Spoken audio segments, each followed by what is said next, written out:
Happy Saturday, my friends. We're almost done with this book. We Can Do This, Overcoming the Political Divide and Creating the World We Want to Live In by yours truly, Calvin Corelli. Bridging spirituality, politics, reason, logic, left brain, right brain, heart-centered approach to politics. And today we're reading the chapter on a thriving planet. So for those of you who haven't followed from the beginning, which I suppose is most of you guys, the fuck, something wrong with my camera over there. All right, I gotta figure that out. I'm afraid it's like the camera itself, not the battery. Anyway, for those that are new to this, the premise is that I used to consider myself on the left, sort of Democrat leaning. And then I started to actually learn stuff and research and find out, oh shit, it's all built on a house of lies basically. And there's no logic and reason behind it. And it just doesn't make sense. The policies don't make sense. And so then I changed, how I saw things. But the realization is the outcomes, the goals of what I wanted for people, for humanity, for society didn't change. I want a society where we can all be happy, healthy, prosperous, and safe, and where the economy is thriving and the climate is thriving, the planet's thriving, where, we can trust the news and where elections are secure and things like that. So that's what I wanted. I just thought that the Democrat leftist policies were the way to get there in the US. And then I realized they're not. And it was all just a bunch of lies. And so chapter today is called A Thriving Planet because that's one of the core tenets that I believe that whether we're left or right, we all want a thriving planet, right? People on the left like to say, well, people on the right don't care about the planet. It's like, they do. They really do. They care about the environment, the planet. They just tend to have a different way of looking at it, different lens where they're looking at, well, what actually creates a healthy environment. Let's find out. So that's what we're going to talk about today. So the chapter goes, I'm going to stop this recording because it is not this one, but the one and the other one. I record two angles, one straight and one on the side, but this other one is basically dead. So it's just distracting. All right, here we go. Chapter, page 256, chapter is called A Thriving Planet. People on the left think that people on the right don't care about the climate. Trump withdrew from the Paris Climate Accords. He wants to allow fracking, and the right are climate change deniers. Who just don't give a damn about our future. People on the right believe that politicians are using climate change as an excuse to grab more power and levy more taxes. If they truly believed in climate change, they wouldn't fly private to their fancy conferences and buy beachfront property, and banks wouldn't finance those properties. People on the left believe that the science is settled because 97% of scientists agree. People on the right don't trust the science, especially when it's being confused with groupthink. People on the left believe that we can accurately measure the temperature of Earth over time. People on the right are not so sure. People on the left want more windmills and solar panels and electric cars. People on the right point out that windmills, solar panels, and batteries use a lot of rare earth metals, and people on the right point out that windmills, solar panels, and batteries use a lot of rare earth elements and other elements, the mining of which causes considerable harm to the environment. People on the left tend to be scared of nuclear power because of the fear of meltdowns like Chernobyl or Fukushima. People on the right are excited about fourth-generation nuclear, which cannot melt down and which can use waste from previous generations of nuclear reactors as fuel. People on the left feel there are too many humans, and if only there were fewer of us, the planet would be in better shape. And meanwhile, those of us that do live here need to conserve water and energy, fly less, drive less, eat less meat, and take other measures to reduce our carbon footprint. People on the right think there's a fine number of humans, although the birth rate across the West is too low, and the planet can easily sustain more humans so long as we're smart about how we use it. As for carbon footprint, since we've got all of India, China, Brazil, and other countries that want to catch up to the living standard of the West, reducing our carbon footprint is not going to do much. Innovation is the only way out. Fun fact, by the way, I'm from Denmark, and Denmark is obsessed with climate goals. Meanwhile, Denmark is responsible for, I think it's 0.8% of all CO2 in the world. It's like, we could reduce that to zero and it would make zero difference. Right? So it's like, but yeah, we want to do something because it makes us feel good. Like we're on the right side. We're climate, whatever. Anyway, people on the left fear that we're a few years away from a climate catastrophe where irreversible damage will be done and humanity is doomed. Since it doesn't look like the right is willing to act on this, it might not be worth having children because they'd be born into a terrible world. People on the right think that that's nonsense. They point out that all models are flawed and easily manipulated, and that just a few decades ago, climate alarmists warned of a new ice age before it became global warming and now climate change because they just don't know what they're talking about. The bottom line is that we all care and we need to have honest conversations and research and learn from each other. Name-calling and fear-mongering is not helping. Trusting ourselves with the truth. Here's my take. I too want a planet that can sustain life forever. A planet that gets healthier and healthier every year. That's clean and beautiful. Where animals and plants can thrive right alongside humans. Where we work in harmony with nature and its ecology, not against it. I remember 25 years ago when my fellow countryman Björn Lomborg hit the global news with his research on climate change. His research concluded that the fears were way overblown, that there were both good things and bad consequences to global warming, and that the vast sums of money in expense and lost productivity that it would cost to reduce our carbon footprint enough to make a difference could be much better spent on mitigating the consequences or unrelated efforts to combat poverty, disease, and death. One of my good friends who worked for McKinsey at the time told me that while he agreed with Lomborg's conclusions, it was dangerous to say that out loud because if you didn't scare people, they would never act to make changes. I thought that was a morally wrong argument then, and I still do. It reminds me of this quote from JFK. We are not afraid to entrust the American people with unpleasant facts, foreign ideas, alien philosophies, and competitive values. For a nation that is afraid to let its people judge the truth and falsehood in an open market is a nation that is afraid of its people. End of quote. I love that quote. I'm going to put it on Twitter, on X. Here we go.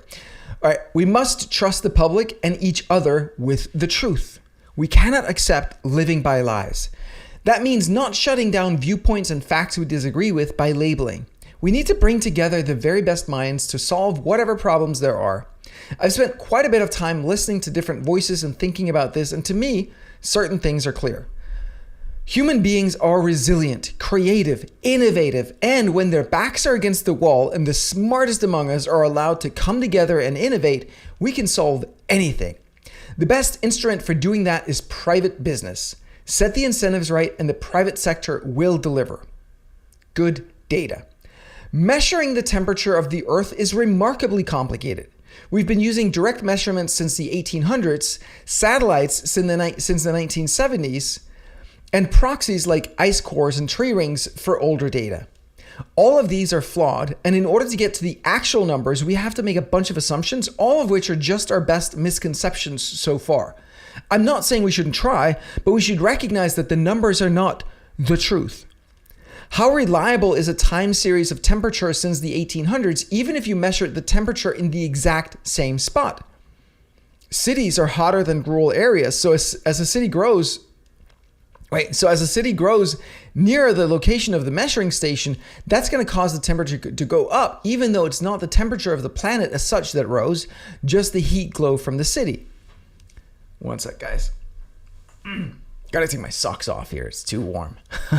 Because I have to keep the window closed today because there's a market outside. There's a smorgasbord here. All right, back to the script. How do you aggregate data from all of these different spots across the globe to arrive at a global temperature? A lot of assumptions go into that. Satellites don't actually measure the temperature directly. They look at other signals to arrive at a number. How accurate are those? I'm not saying we cannot know at all. I'm just saying that it's way more complicated than we think, and I don't trust the media or scientists who believe that consensus is science. I trust the scientific method. Science versus scientists versus scientism. The scientific method is a way of learning about the world. It's awesome. We observe, we formulate a question, we establish a hypothesis which must be falsifiable, we conduct experiments, then gather data and analyze the data in order to draw conclusions about our hypothesis. Then other people replicate the same experiment to see if it holds up. And if it does, then this becomes the prevailing theory or misconception. It's not true, it's just our best theory or misconception until a better one comes along. Science is never settled. I believe that when it comes to paranormal phenomena, we need a different process, but that's a story for another book. If you're curious, read Extraordinary Knowing by Elizabeth Lord Mayer. Scientists are people. Like any human, they're flawed. Humans are susceptible to social pressure and confirmation bias. Most people don't want to rock the boat, cause a ruckus, or do something that might jeopardize their way of life. They just want to fit in, provide for themselves and their families, and have a good life. Scientism is the term I use for the dogma of science. You can also call it the Church of Science.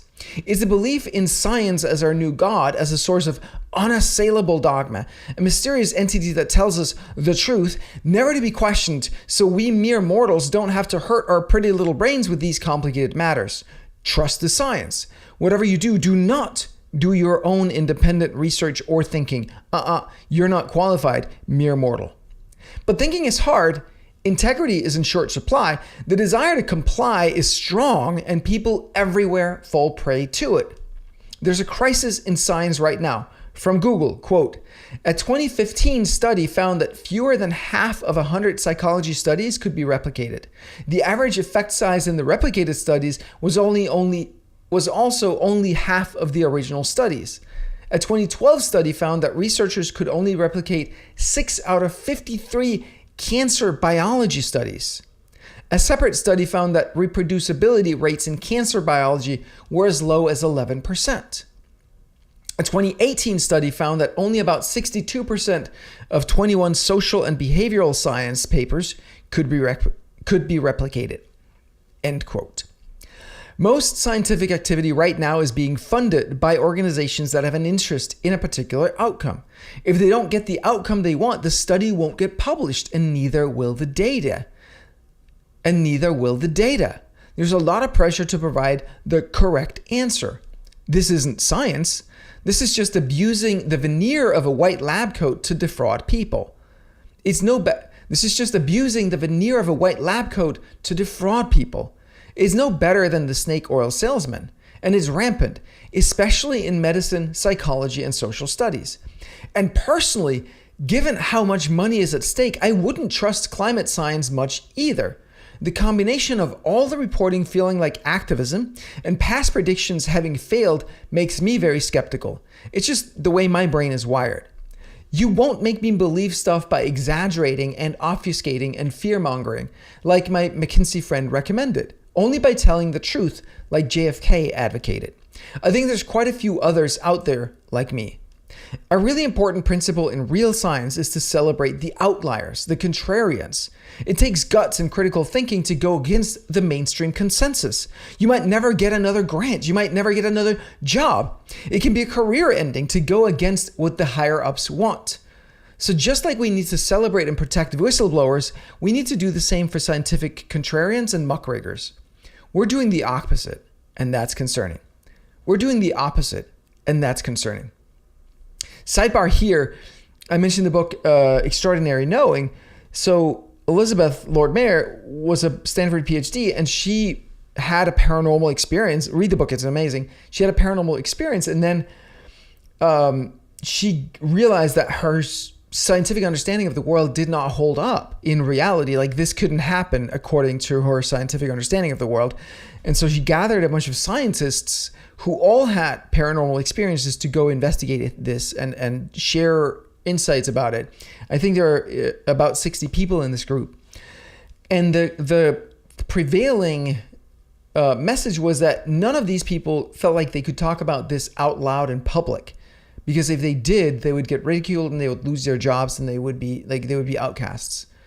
So science is not just an honest pursuit of truth. That's not how science, that's what science is, but that's not how science is being done today by actual humans in actual institutions with actual incentives and pressures.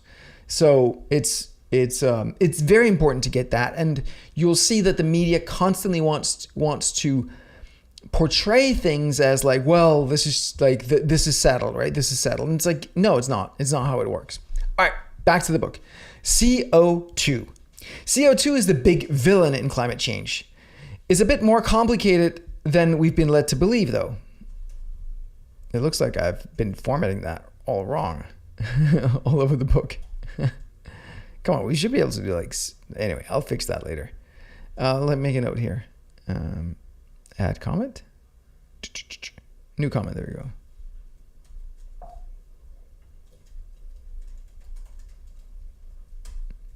Cool.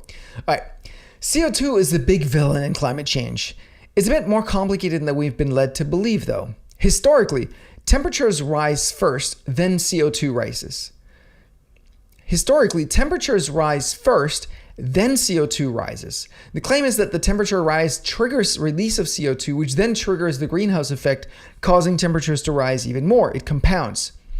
If the release of CO2 causes a compounding effect, why don't temperatures spiral out of control? The answer is because of counteracting processes, orbital changes, enhanced carbon uptake by oceans and ecosystems, and negative feedback loops like ice albedo effects. These eventually show in reverse warming, leading to cooling phases like ice ages. The climate is always changing due to forces way beyond our control. Some, but not all of the changes that we've seen are most likely due to human activity. How much, we can't know for sure, we can only model and estimate. CO2 also has benefits. It's plant food. Vegetation thrives on more CO2, and that vegetation becomes a carbon sink, absorbing more CO2 still. It's not enough to absorb all the CO2 we've added, obviously, but it needs to be included in the calculation. So, all right, let me just do that over. It's not going to be enough to absorb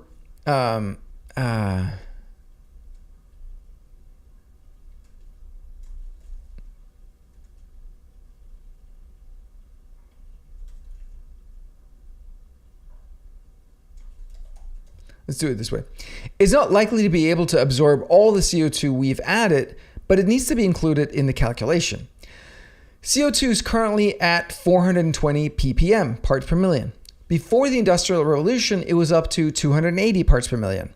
At 10,000 parts per million, people get headaches, so we obviously don't want to go there. Is that 10,000? Is that? I think that's supposed to be 1,000, right? I think that's a typo. Hang on, let me just check that.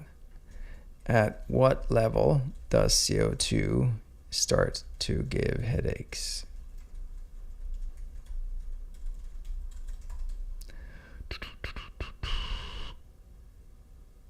Okay. Actually, so that seems about right. So it says here, yeah.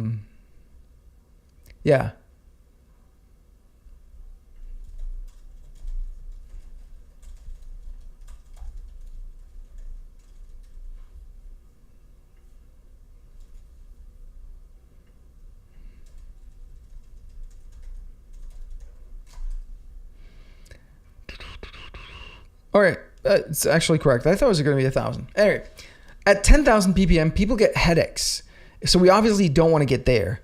There are also lots of technologies being developed that suck CO2 out of the air. There's a lot more that could be done here. And one of those technologies, obviously, is plants. I'm not saying CO2 isn't a problem to deal with. I'm just pointing out things aren't as black and white. We need to move past our childish desire to Disneyfy everything into heroes and villains, finger pointing and blame. And any mitigation effort will have costs. Sometimes they're crazy high, not just in direct costs, but also in lost productivity gains. Most of the increase in CO2 comes from our need for energy like heat and electricity that we use to not freeze to death, not get too hot, keep the lights on, and power all of the machines that do all the amazing things we've gotten accustomed to. Alex Epstein makes the moral case for fossil fuels in his books, The Moral Case for Fossil Fuels, and Fossil Future. I find his argument quite convincing. The essence is that burning fossil fuels is by far a net good in the way it raises the standard of living and saves lives. And with the extra productivity, we can easily afford to mitigate any downsides. In fact, the only reason we have the luxury of worrying about climate change is because of the incredible progress due to fossil fuels. Let's do thanks to. You can see I was getting tired as I was editing the book here towards the end. I'm sorry. In fact, the only reason we have the luxury of worrying about climate change is because of the incredible progress thanks to fossil fuels. Sources of energy. Personally, I'm fine with burning fossil fuels for now, and I trust that humanity will find better sources of energy in the future. I'm not a huge fan of wind and solar for several reasons. The harmful environmental effects of mineral mining is one. The fact that the devices don't last that long and then need to be discarded. The fact that they're not reliable. They only work when the wind is blowing and the sun is shining, which means we need fossil fuels or batteries as a backup. If I had to pick one, I'd go with solar over wind. But what I'm more excited about is fourth generation nuclear and zero-point energy. Nuclear. Fourth generation nuclear seems like a slam dunk.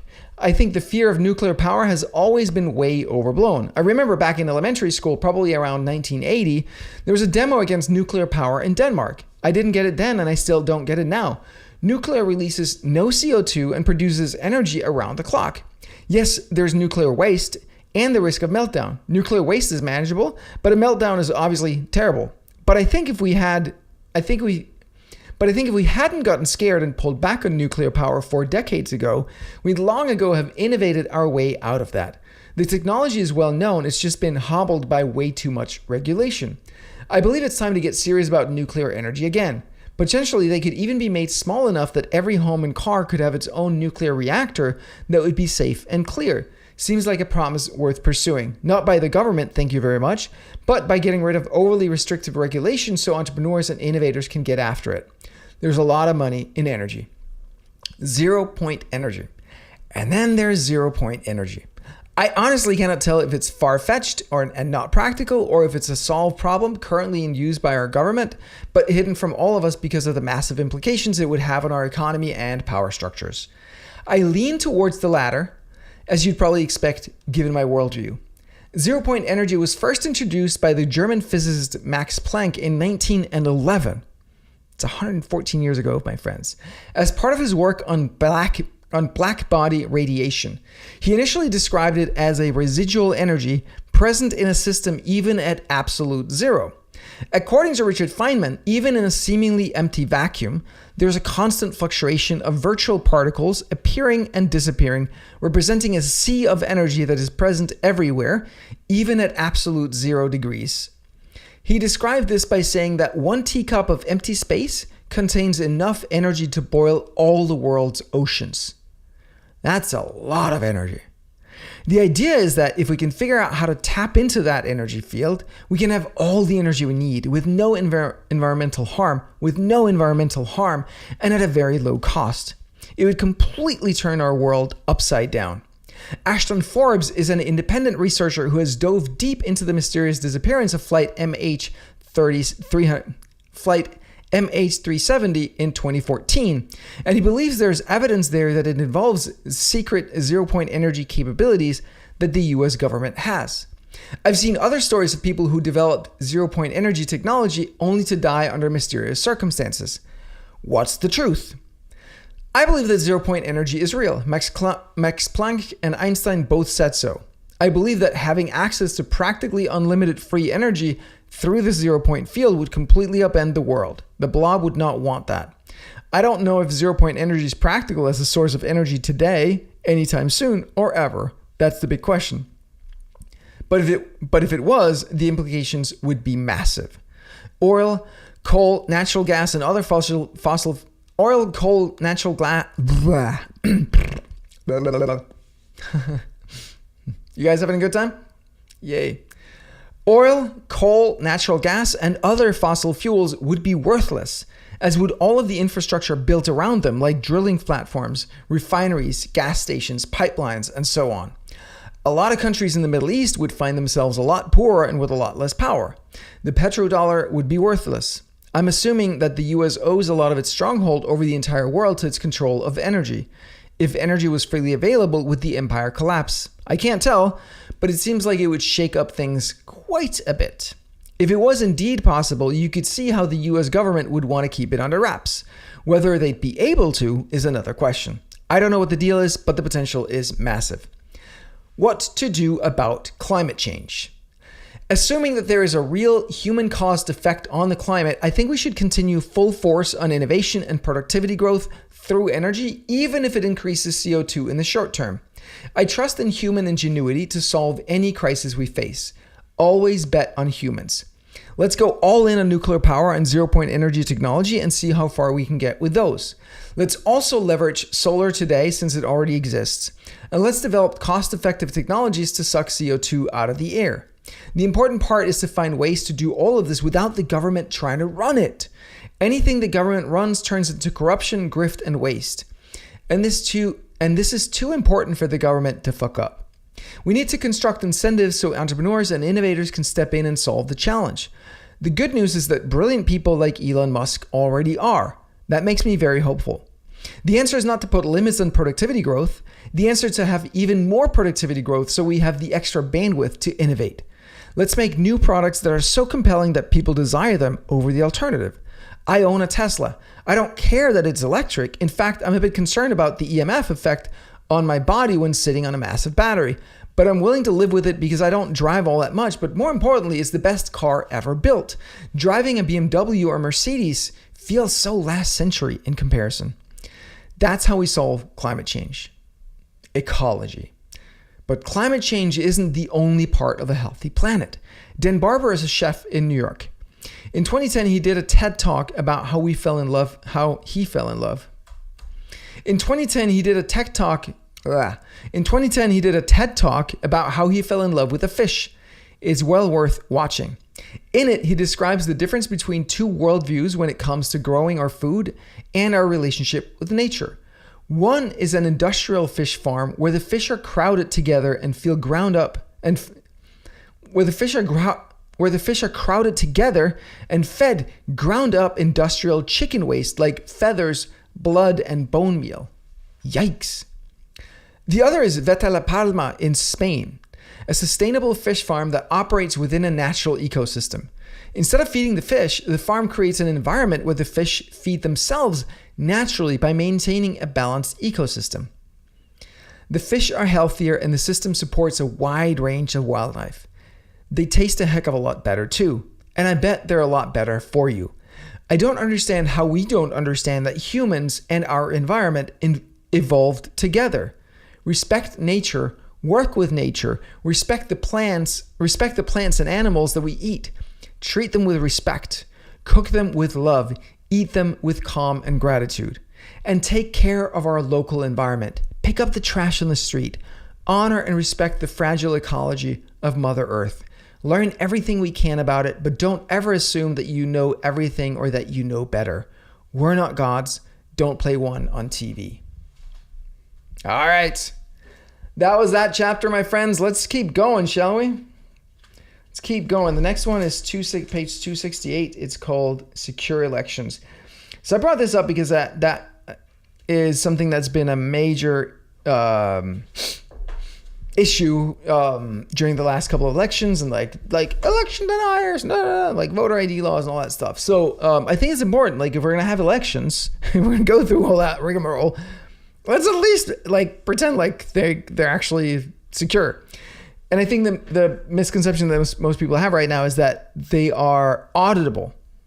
Like I think the reality is that we just can't audit.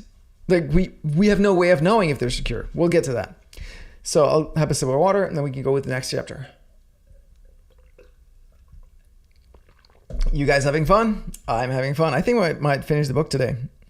And I also, there's an article I came across in Danish newspaper yesterday that I thought was like so spot on. People are so lost, so out of touch with reality. I don't know what they think that they understand it, like everything that's going on is what's going on the surface kind of thing. Anyway, we'll get to that. Here we go. Secure elections. Secure and trusted elections are a major part of what our government needs to provide for us. And our current one is failing.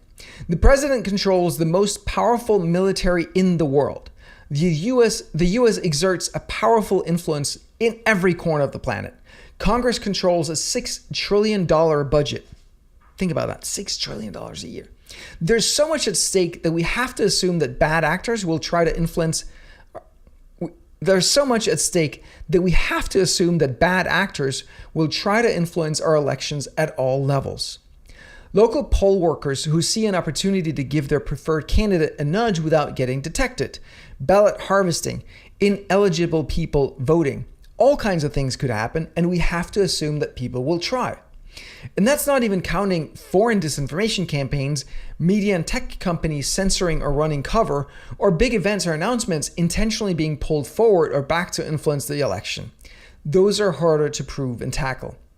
When it comes to the election itself, and here what I'm referring to there, of course, is things like announcing, like Pfizer delayed the announcement of the vaccine until after the election, and which, people for some bizarre reason liked the idea of the vaccine, blah, blah, blah, but they did, right? So that impacted the election. So then, and other things where they'll announce things like right before, right after an election based on what they're trying to achieve.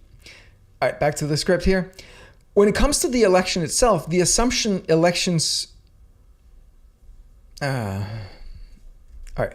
When it comes to the election itself, the assumption When it comes to the election itself, the assumption that elections will be attacked means two things in my mind. Number one, we need a rock solid mechanism for voting that makes it hard to cheat and easy to audit. And number two, it's up to the government to prove that the result is valid. It's not up to the campaigns or individuals to sue to prove that fraud happened. I think we can all get behind that. Nobody wants the Lance Armstrong situation where the team that's the best at cheating wins. At least I hope so.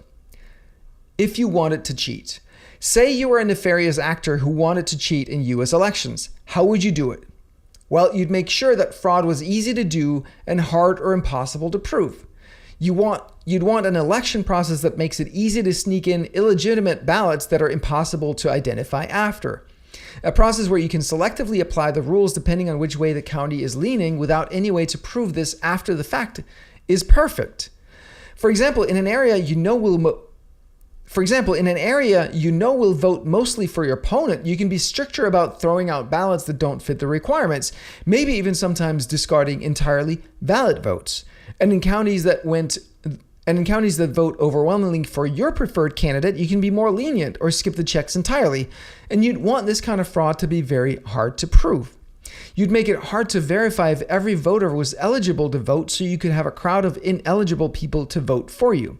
You'd want voting machines where an audit is impossible so that they can be manipulated without detection. You'd set the expectation ahead of time that the outcome cannot be known for days, giving you enough time to produce the outcome you want.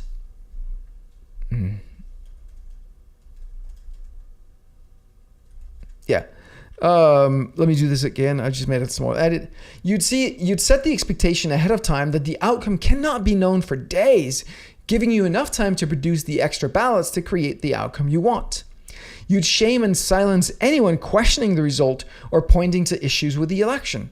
You'd make sure that lawsuits didn't go to trial so you can avoid going through legal discovery or looking at evidence. That would be the smart thing to do, if you wanted to cheat, that is. But nobody would do that, would they? The 2020 election. So let's jump straight onto the third rail, the 2020 election. We've all been told over and over again that it's case closed. It's time to turn the page, to look forward, not back.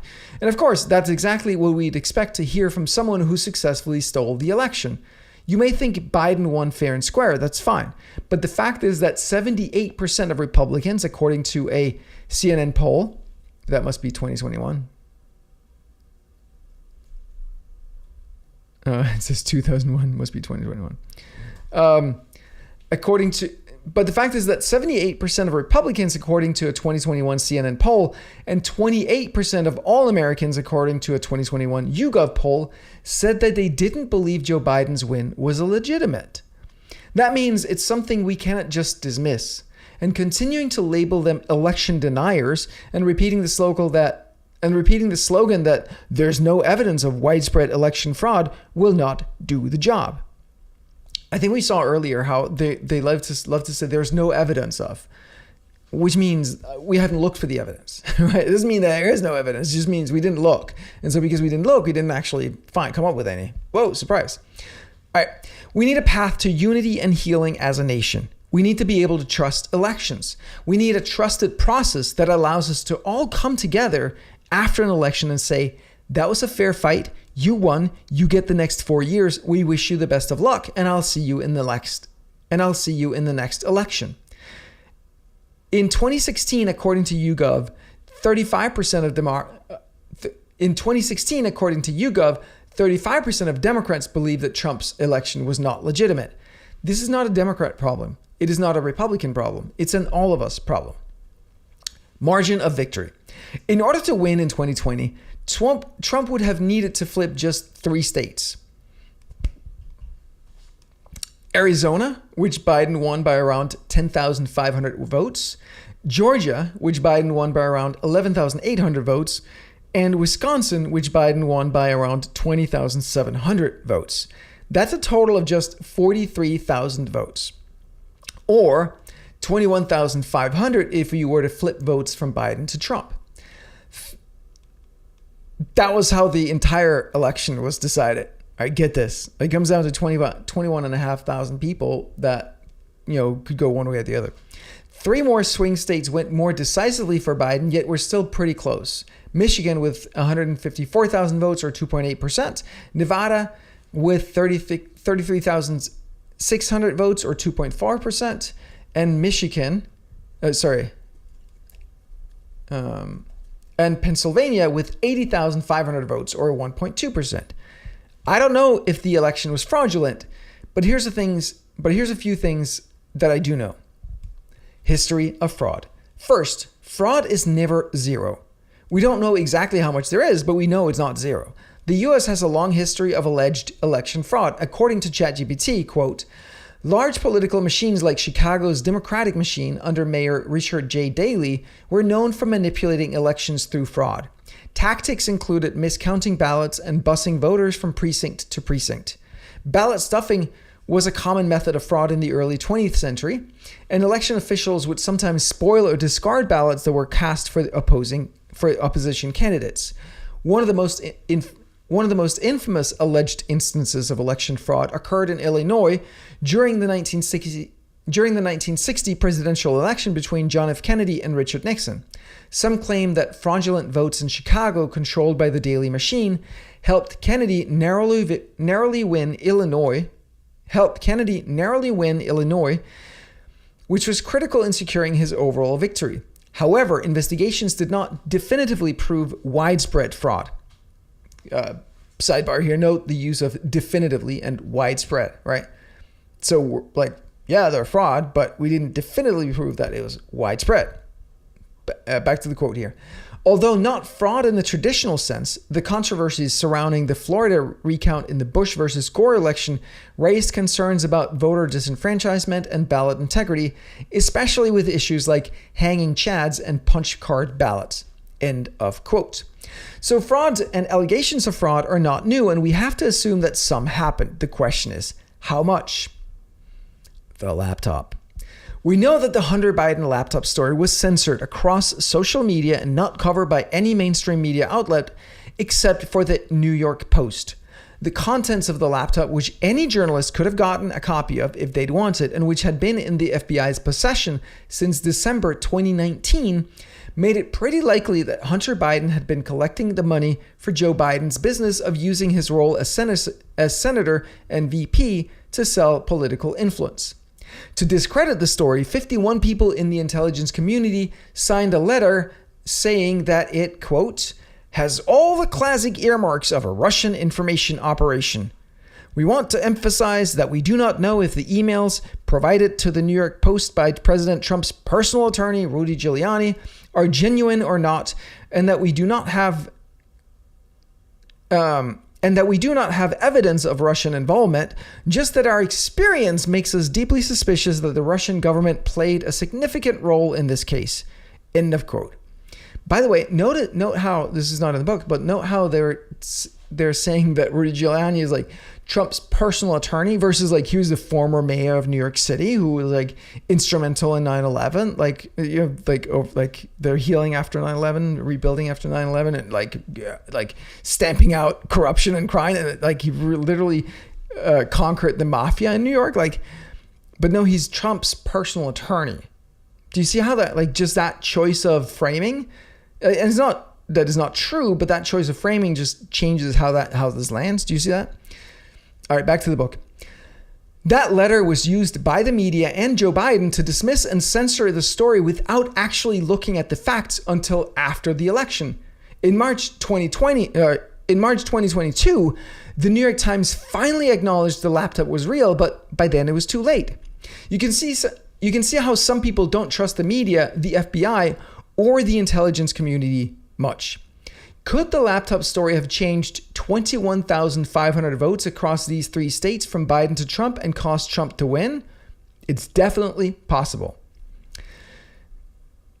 You see, like, this is like 51 former intelligence officers who are saying this, and then like that kind of completely blurs the story. There's also like later Facebook has said that they got visits from the FBI and the CIA telling them to censor. Like every social media company was told to censor the story.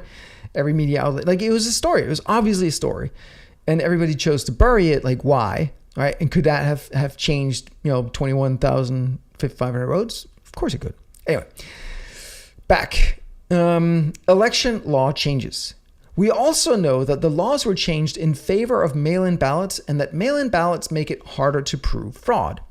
With in-person voting, you actually have to get people to the polls and vote themselves. You can't go into the booth with them. You can't coerce them to vote one way or another.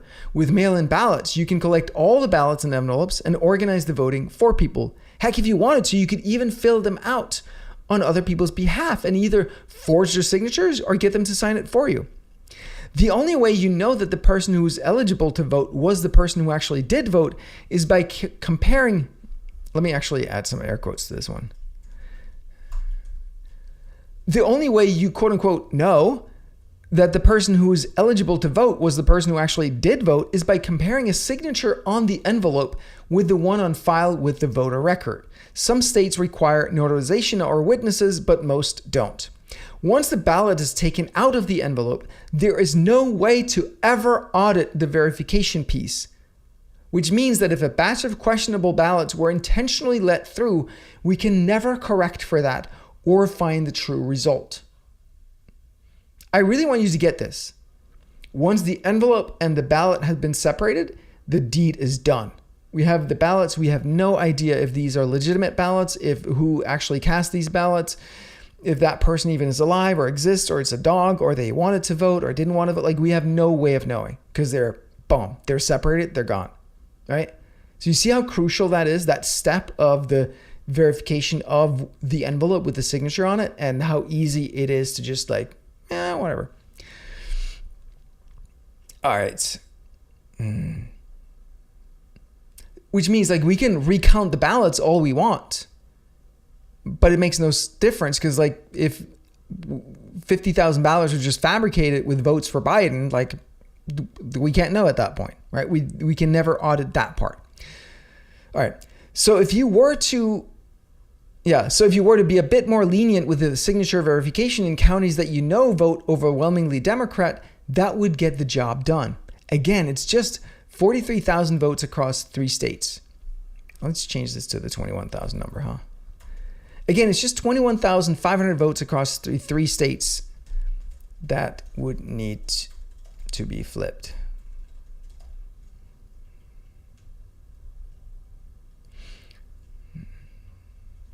Yeah, let's do it that way. Again, it's just 21,500 votes that would need to be flipped. But you could also be more enterprising. I'm going to open the window a little bit, get some air in. We're hitting 809 parts per million. I have a CO2 monitor right here next to me. Millions of fake ballots. Just today, October 14, 2024, I saw a story from Patrick Byrne of the America Project and author of The D-Brig, How Election Fraud Cost Donald J. Trump the White House by a man who did not vote for him, claiming that at least 10 million ballots that he knows of were printed extra by legitimate ballot printers, filled out for Joe Biden, stuffed in envelopes that were signed, and then slipped into the regular mail flow to be counted as legit votes.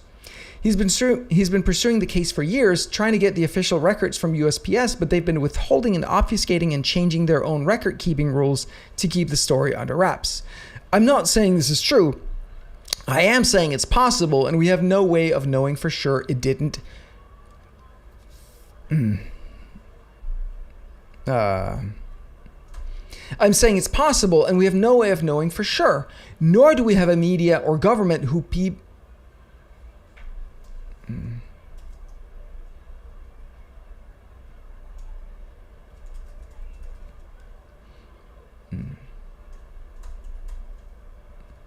Okay, I'm saying it's possible, and we have no way of knowing for sure.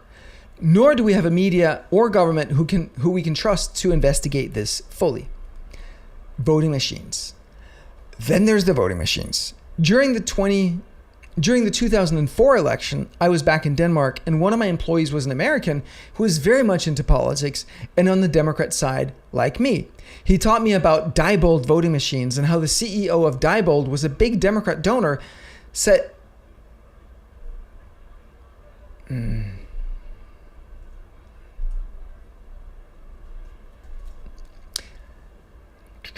He taught me about Diebold voting machines and how the CEO of Diebold, who was a big Democrat donor, said he was committed to helping Ohio deliver its electoral votes to Bush. And indeed, Bush did win a narrow victory in Ohio, which was crucial in helping him win in 2004.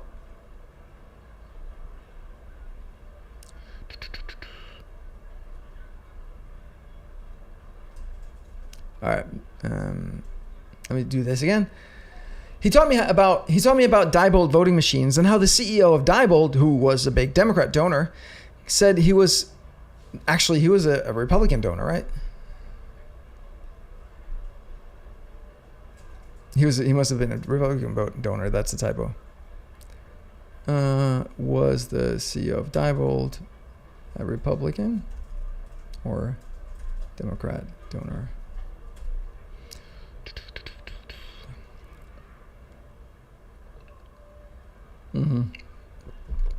Yeah, that's what I thought. It's a typo.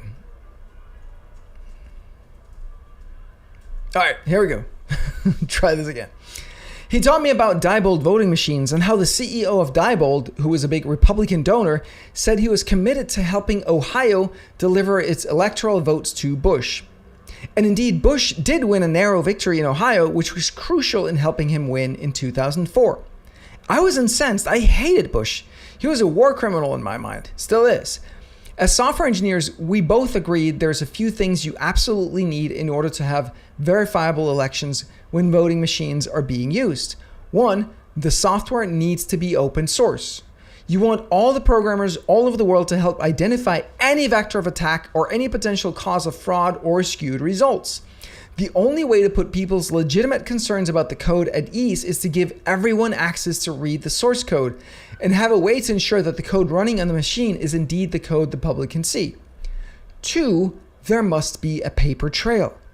The machine must print a paper ballot that shows exactly how you voted, which the voter can verify and then drop into a ballot box. That way, if there are any questions, we can go back and count the physical paper ballots and know for sure. If we don't have those, then election machines are wide open to fraud, and we simply have no defense. As a software engineer, I'm here to tell you just how easy it would be to mess with the numbers if the software isn't open source. We should be able to agree that's a problem. No evidence. One of the media and the government's favorite tropes is no evidence.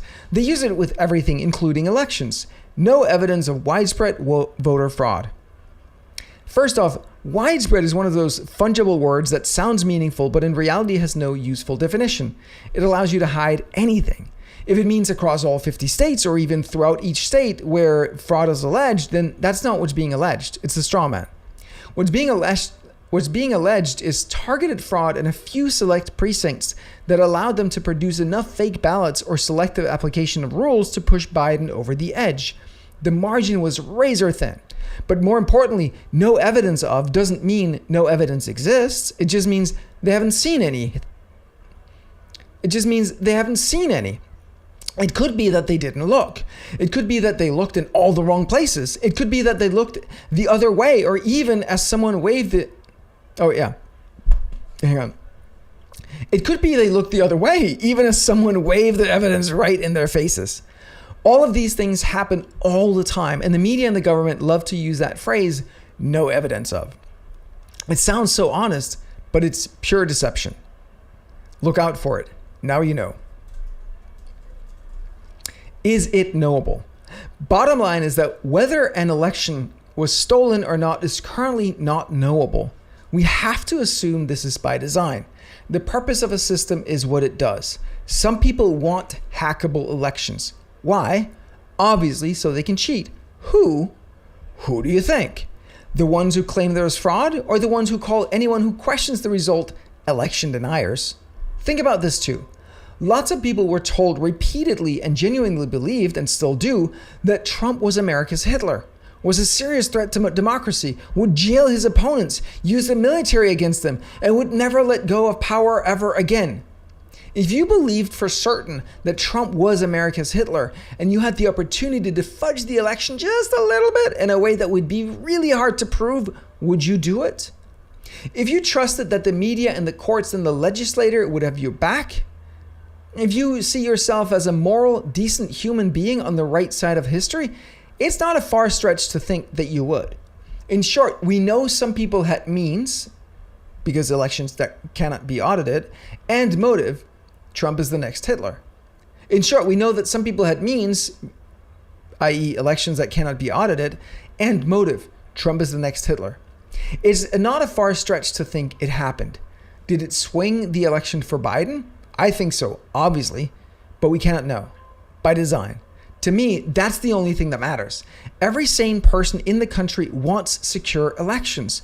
If our leaders wanted secure elections, we would have them. Someone with a lot of power benefits from them not being secure.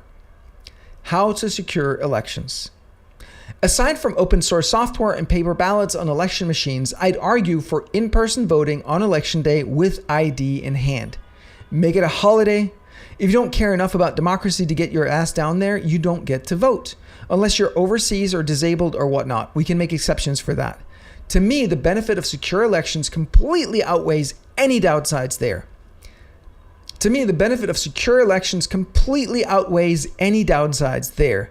It's that important that we can all trust our elections. And then if the system breaks down and the election result is disputed, as it has been by both parties throughout the years, what do? Open source all the data, all the videotape, and get all media institutions and the public involved in finding any wrongdoing. We go into all-out fact-finding mode. Let's get all the data on the table and find out what really happened. If any fraud is found, we instantly hold people to account. We don't wait for the losing campaign to sue. It's not up to some private actor with standing and funding and rock-solid proof to go to the courts. It's up to the government to prove that the result was legitimate by releasing everything. The public is really smart and they have a vested interest. Let them have at it. Let's root out all of the cheaters for good. Let's root out all of the cheaters for good. Of course, none of this ever happens. In the case of 2020, according to Wikipedia, nearly all the suits were dismissed or dropped due to lack of evidence or lack of standing, including 30 lawsuits that were dismissed by the judge after a hearing on the merits. Lack of standing means we're not going to look at it because the entity filing the suit doesn't have a horse in the race.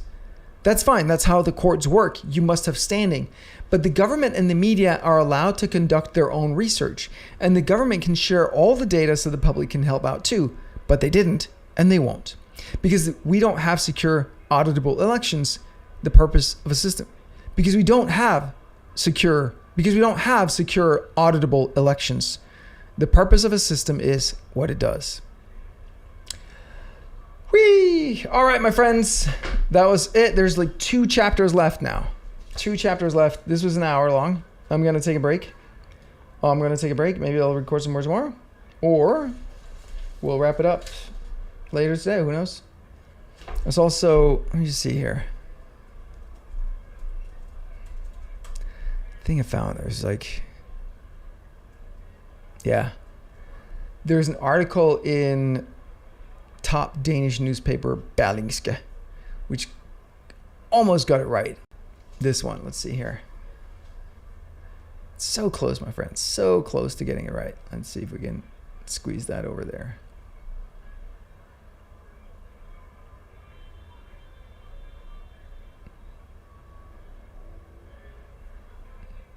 Yeah, I can't. Well, maybe if maybe if I do that, does that help?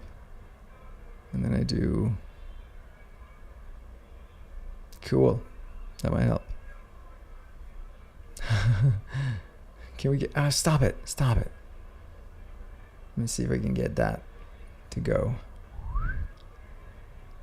There we go. Look at me, technology, and translate to English. So this article gets it so close, but then still misses the mark. So I might do that with you guys later. It's fascinating. It's really fascinating. So it's like, I do this because people in Denmark, and I think by extension Europe, have no freaking clue what's actually going on in the US, and is really coloring the relations between America and Europe. And it's a big ass problem. So we'll see. We'll see what happens. All right, my friends, that's it for now. I'll come back later and do some more. See you. Love you. Appreciate you.